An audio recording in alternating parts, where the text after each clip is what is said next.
Oh, elle a ramené ses strass. Allez, quand vous voulez.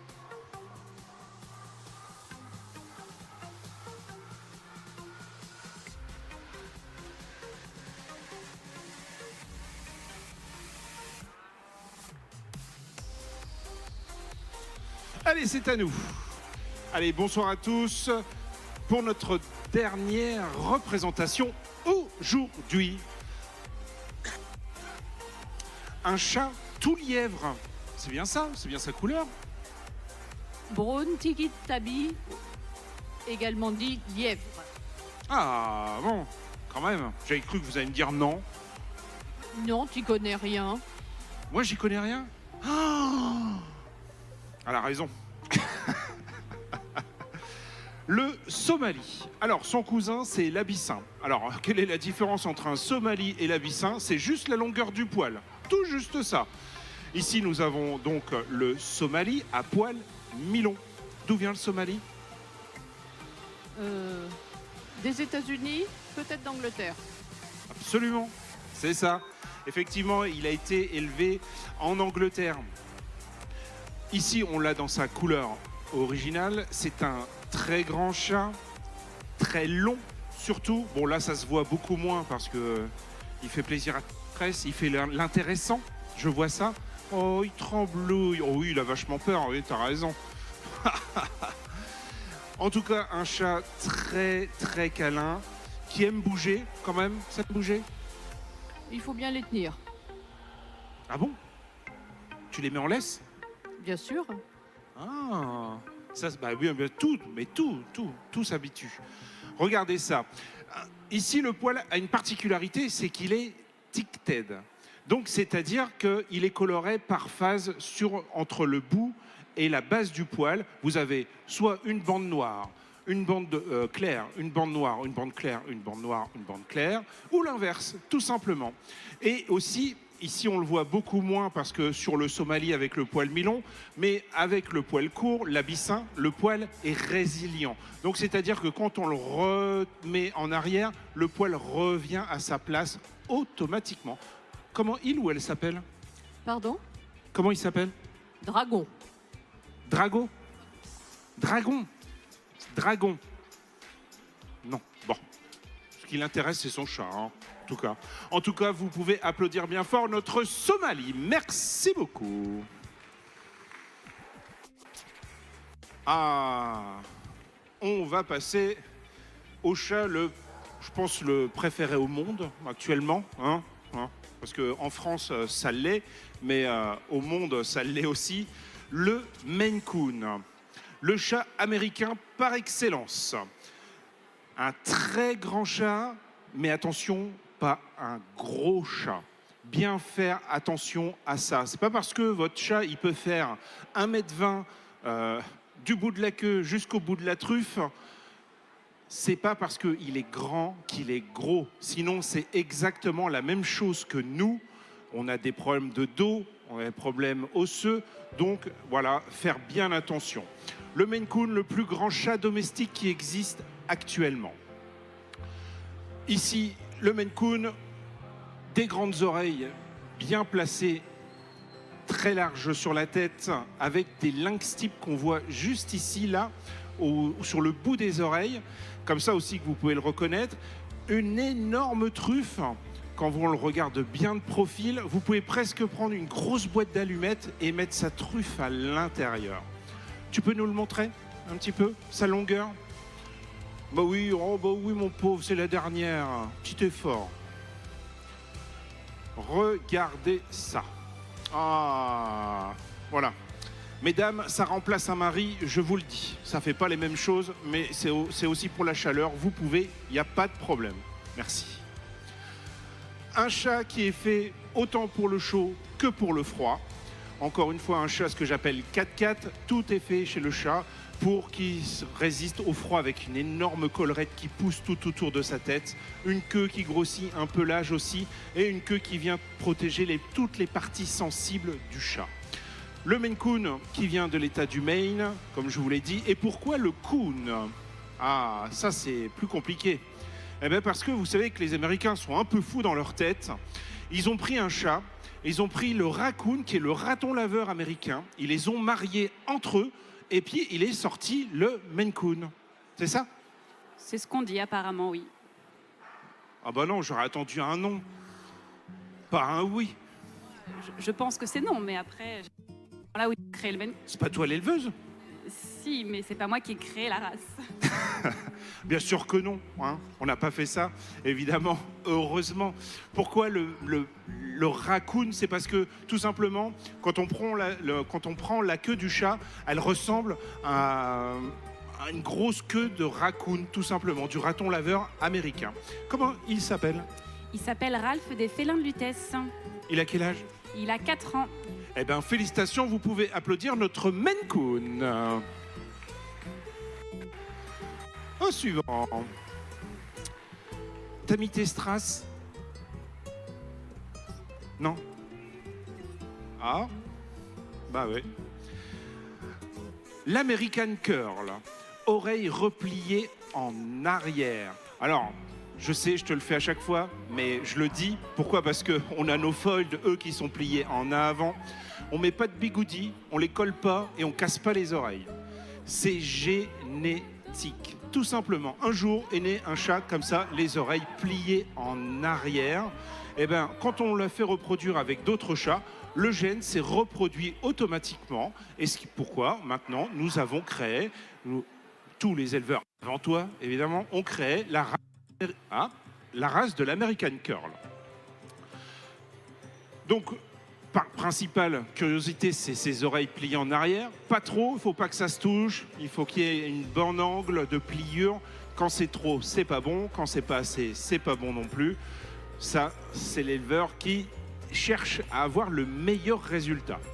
Alors bien sûr, il y a plein d'autres critères chez le chat, mais on va dire que le critère prioritaire, c'est ici, que c'est là où il y a le plus de points, forcément. Après, il y a des points sur le pelage. Ici, ça existe en poil court aussi, hein, en tout.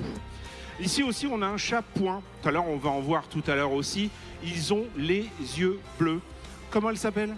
Elle s'appelle Bojana von Karlprime.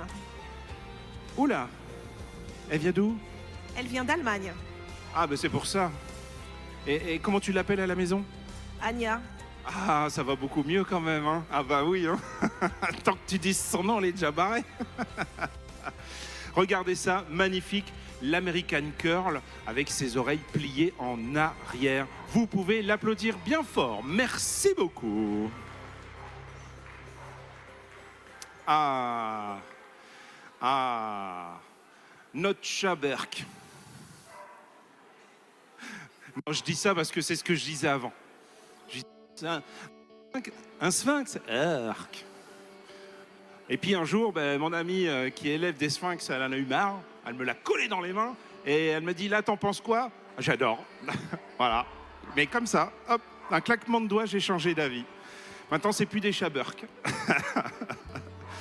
Le sphinx, un chat sans poils. Alors, ici, le sphinx, non pas sans poils, il en a un tout petit peu. Ici, aux extrémités, sur les oreilles, sur le bout du nez, juste là, et sur la base de la queue. Alors, une queue en forme de fouet. Oh bah oui, c'est la dernière, c'est la dernière. Une queue en forme de fouet.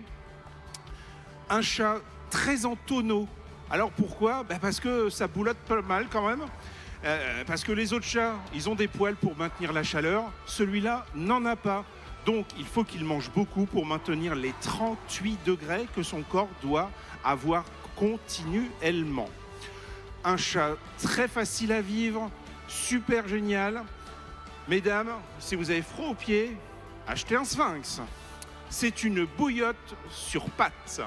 L'été, ça fait la même chose. Tant pis pour vous. Il faut choisir.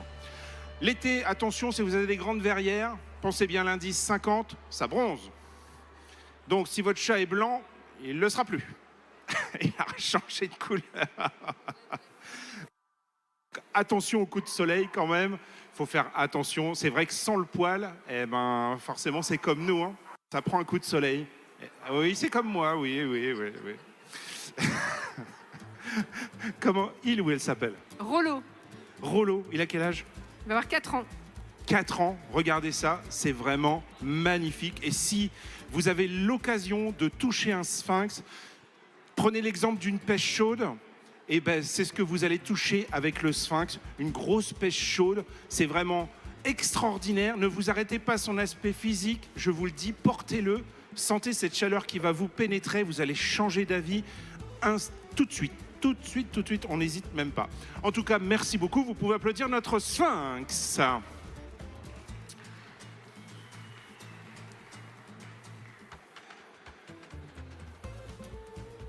Je l'ai pas vue tout à l'heure, celle-là? Si, c'est elle. Hein? C'est elle. Ah ouais. La meilleure de race des sacrés de Birmanie. Eh oui. Eh ben, comme son nom l'indique, hein, ça vient de Birmanie. Non? Ça vient pas de Birmanie? Race très française. Très française?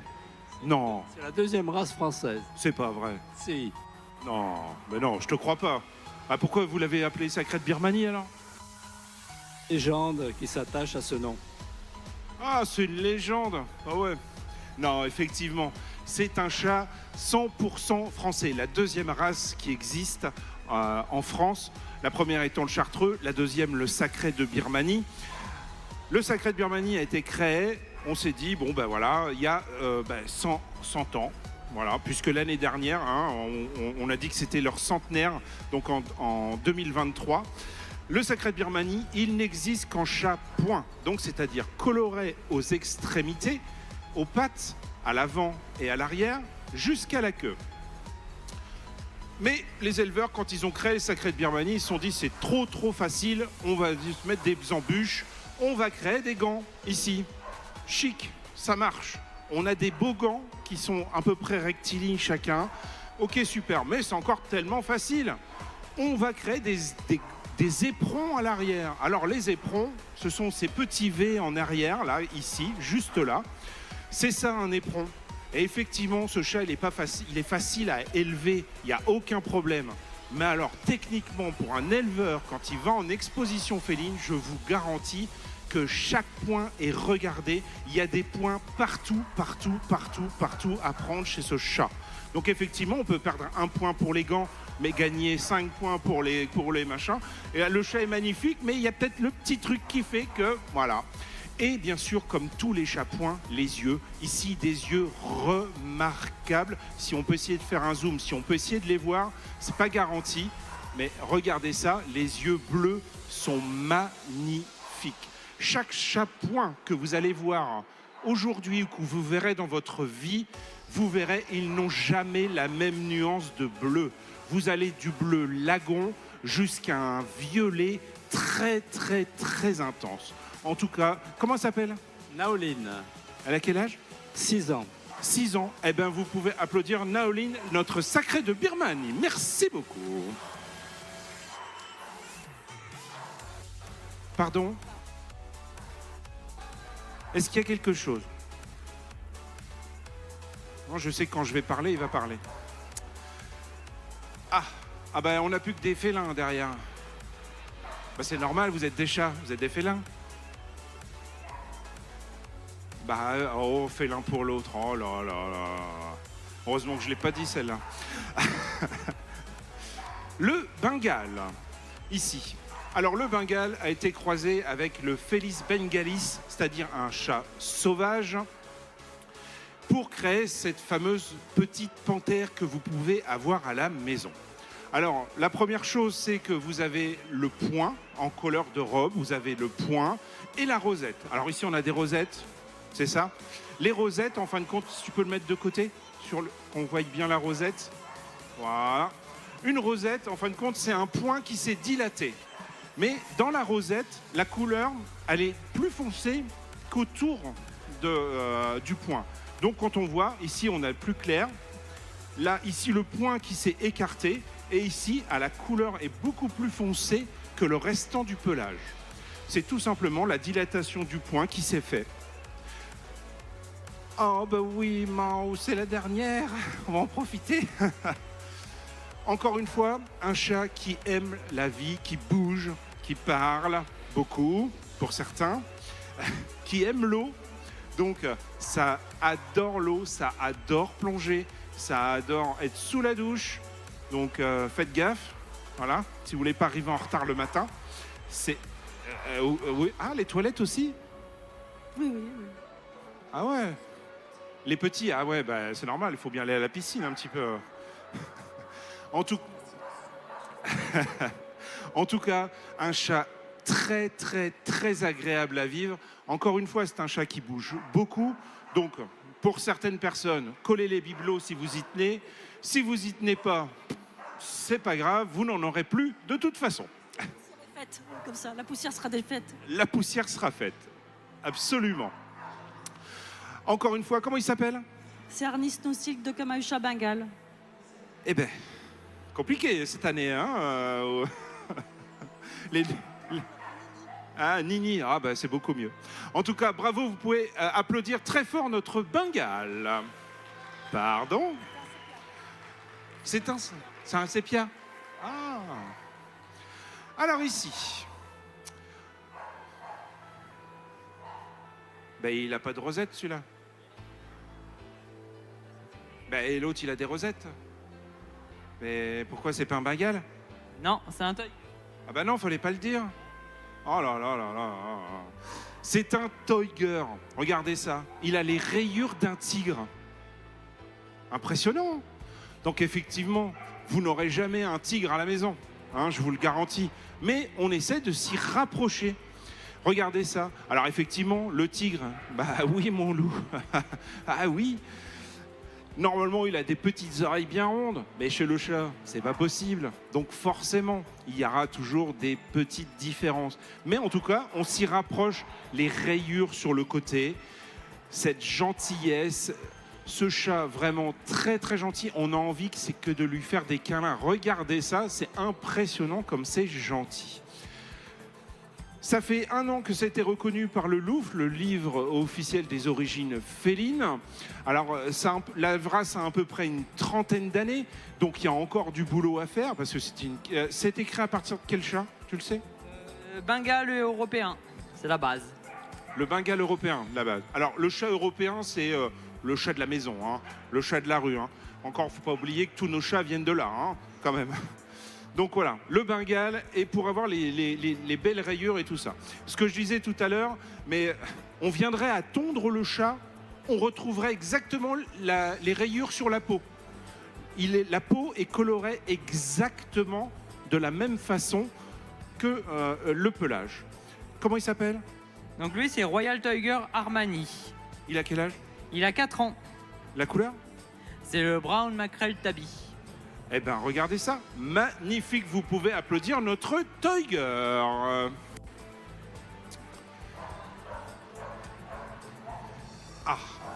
Ah. Alors ici, on en a vu un tout juste avant.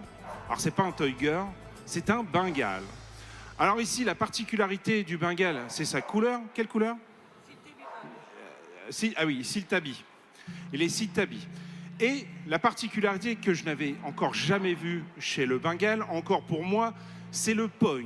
Donc, c'est-à-dire qu'il est coloré aux extrémités. La face, les pattes et la queue. Et là, on le voit bien. Alors, c'est tout à fait normal qu'il soit coloré sur le corps, même si c'est un point. Il n'y a aucun problème. Et là, on voit bien l'espèce de rosettes qui sont dessinées. C'est pas un marquage fantôme ici, on les voit bien, mais c'est la présence du tabi qui fait ressortir un petit peu ces taches ici sur son pelage. Donc c'est un chat-point, et comme tous les chats-points, ils ont les yeux bleus. Et regardez, tout à l'heure on avait des yeux très bleus, un peu foncés. Ici on a des yeux beaucoup plus clairs. C'est presque, ça s'éclaire de l'intérieur pratiquement. C'est ça, hein? Comme sa maîtresse. Mais oui, bien sûr. Ah, je suis belle. Ben oui, c'est lui qui est beau. Comment il s'appelle? Nixon Solaris Bengale. Et donc, rappelles-moi la couleur? Siltabi Point. Siltabi Point. Alors, le tabi, c'est le M que vous voyez dessiné directement sur la tête. Le sil, c'est le noir D'accord? Alors ici, effectivement, on a l'impression qu'il est dilué avec tout. Et bien sûr, le point coloré aux extrémités. Et bien voilà, pour nous, c'est terminé. Vous pouvez l'applaudir bien fort et les applaudir bien fort. Merci beaucoup. Et pour nous, je vous donne rendez-vous demain à partir de 9h30. À demain.